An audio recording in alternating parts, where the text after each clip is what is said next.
tao mới dọa cắt ngón tay thằng Lộc mà bố mày đã phải vào viện rồi. Mai mà không trả tiền ấy thì tao vào tận trong viện thăm ông già mày đấy.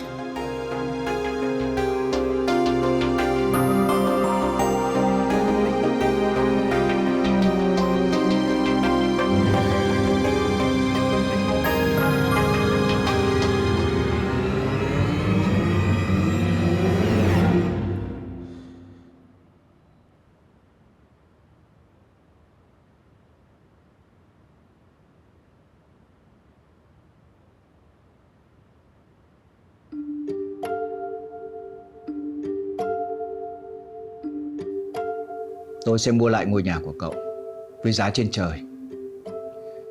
Cậu vừa có tiền trả cho xã hội đen mà vẫn giữ được ngôi nhà cho bố mẹ mình. Điều kiện cũng đơn giản thôi. Tránh xa con gái tôi ra, biến mất khỏi cuộc đời của nó vĩnh viễn.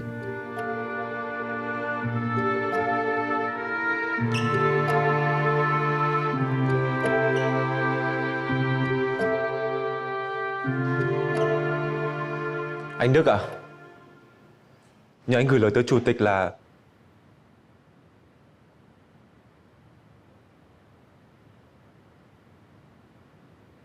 em đồng ý điều kiện với ông ý.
Anh thật sự xin lỗi em.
Oh